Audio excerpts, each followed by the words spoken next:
Salut tout le monde, c'est Vince. Alors aujourd'hui, nouvelle vidéo spéciale Cinéma Club où on va parler un cinéma assez particulier, puisque c'est un cinéma qu'on n'a pas coutume d'en parler. D'ailleurs c'est un des cinémas qu'on parle pas souvent, que ce soit dans le niveau culturel ou dans un festival, genre le festival de Cannes ou n'importe qui. Il s'agit du cinéma hongrois. Voilà, donc j'en profite également pour faire une dédicace à tous mes fans hongrois, enfin s'il y en a certains qui me regardent bien évidemment. Et je serai accompagné de Guillaume.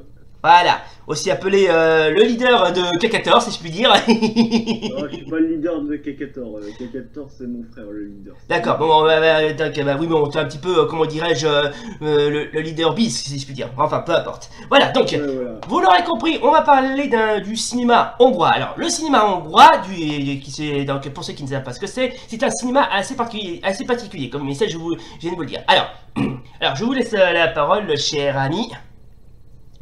Ah bah, c'est assez compliqué parce que le cinéma hongrois c'est un gros bordel. Un gros bordel sans jeu de mots. Sans jeu de, enfin, avec quand même un jeu de mots parce que oui, il faut dire que la pornographie et le cinéma hongrois est lié à la pornographie sur une certaine époque. Mais là, nous égarons. Nous allons parler de la période de 1896 à 1918, Voilà. à savoir les précurseurs du cinéma.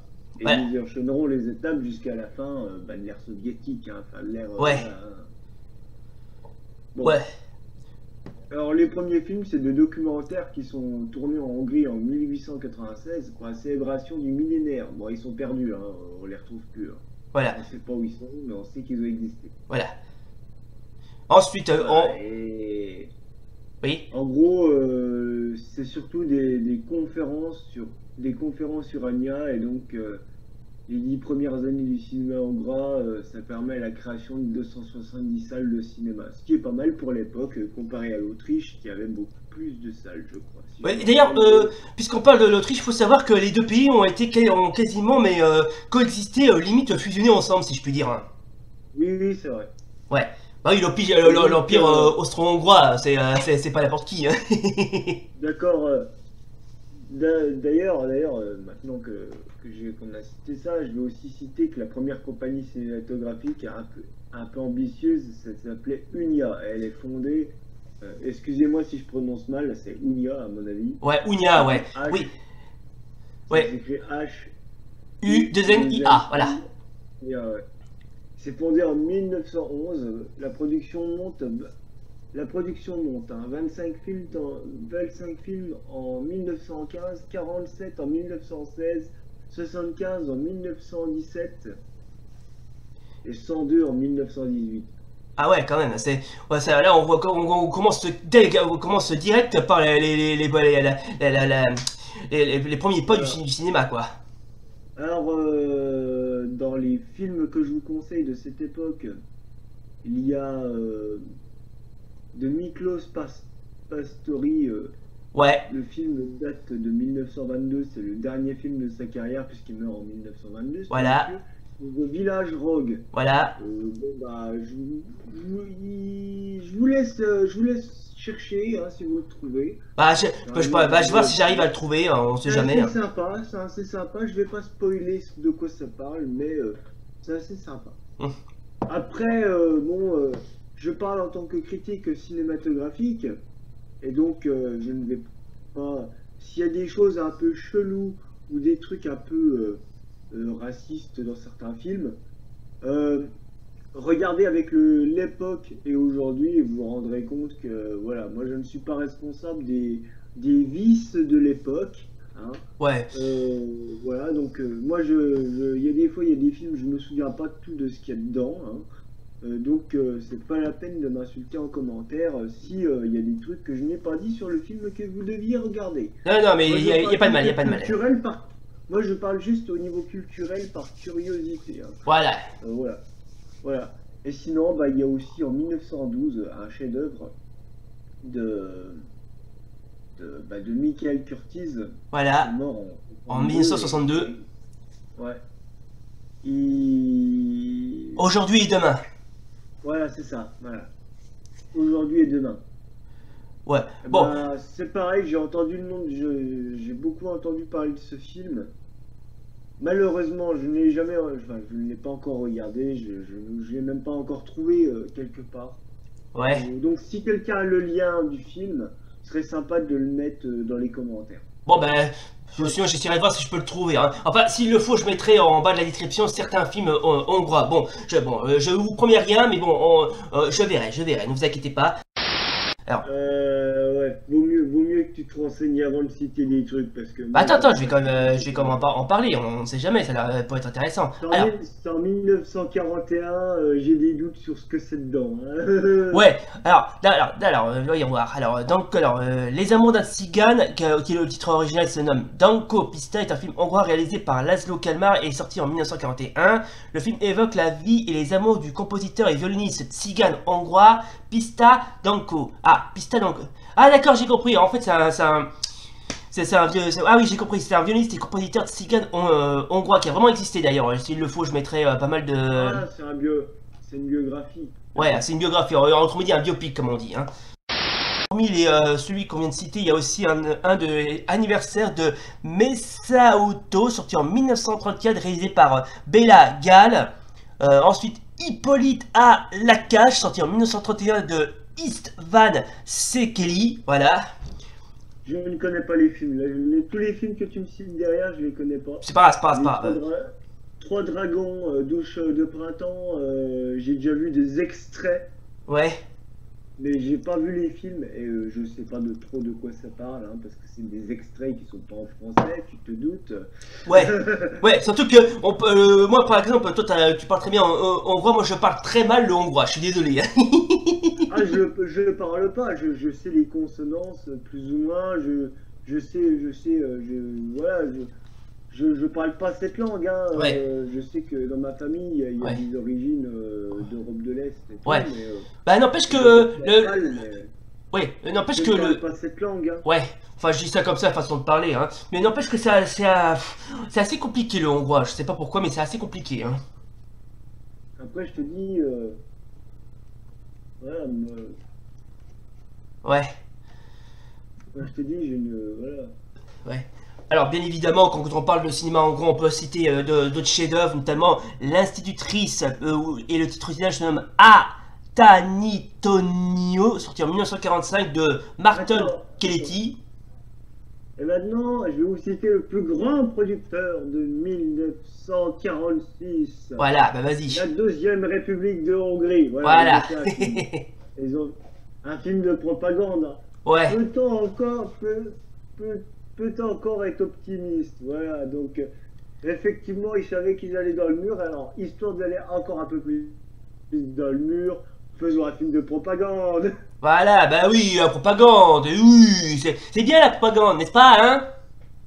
Oui, bah, je préfère les films de Kim Jong-il. Hein, Voilà, oui.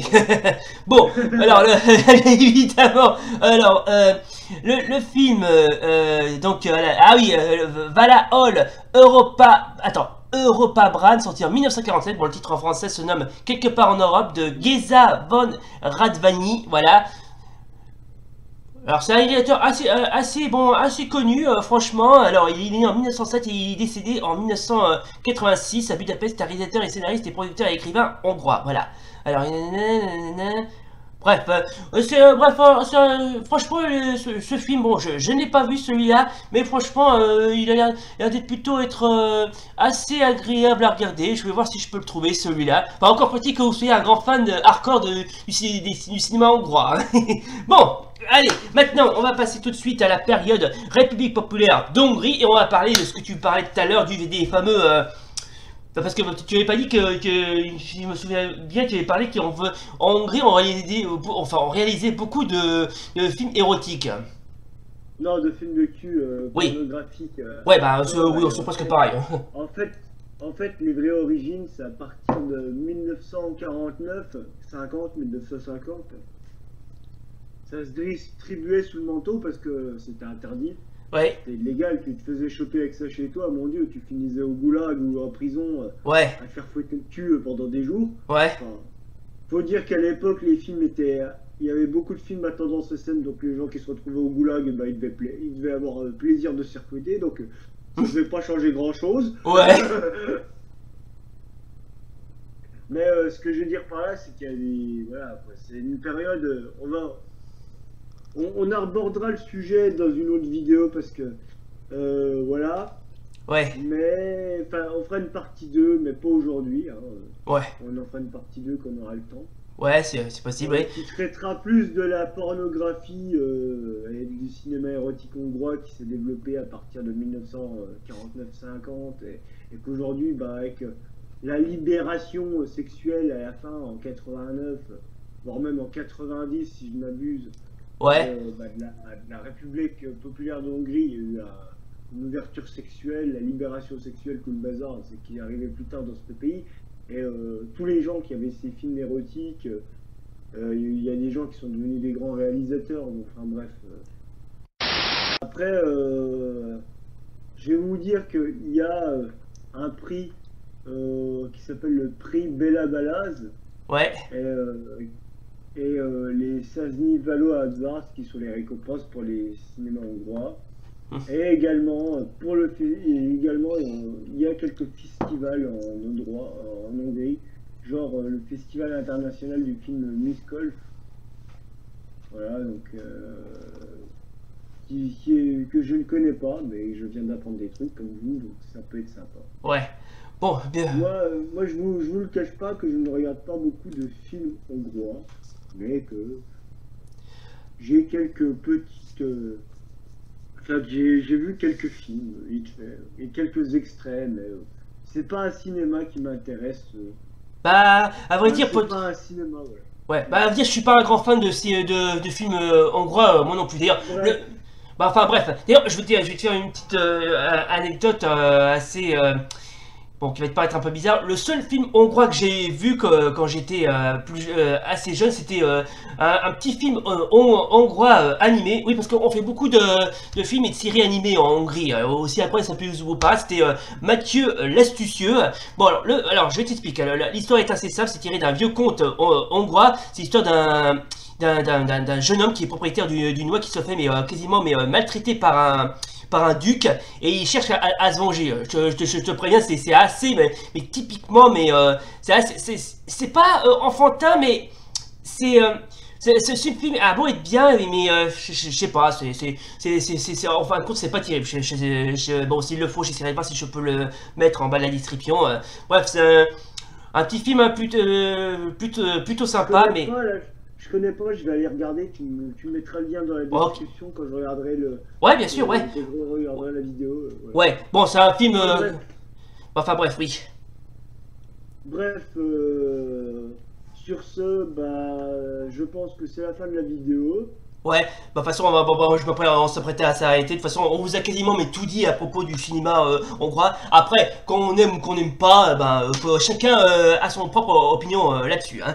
Voilà donc, mesdames et messieurs, c'est donc la fin donc de cette vidéo spéciale Cinéma Club consacrée au cinéma hongrois. Voilà, donc on vous a quasiment tout dit. Alors, si vous voulez voir certains films hongrois, bah, j'essaierai de voir si je peux vous en mettre quelques-uns en bas de la description. On ne sait jamais. Peut-être que j'arriverai, peut-être qu'il y en a certains qui sont intéressants à regarder. Bref, Je crois que il y a des films que j'ai dit en début de vidéo, tu risques de trouver des extraits sur YouTube, mais en une qualité bah, de l'époque. Donc, bon, bah, j'essaierai de voir si tu peux mettre 2-3 extraits par-ci par-là dans ta vidéo. J'essaierai de voir, ouais, pourquoi pas, on verra. Bon, bref, c'est donc la fin donc, de cette vidéo. Si ça vous a plu, bah, si oui comme d'hab, n'oubliez pas le pouce bleu et l'abonnement. Et d'ici là, salut! Salut, à la prochaine!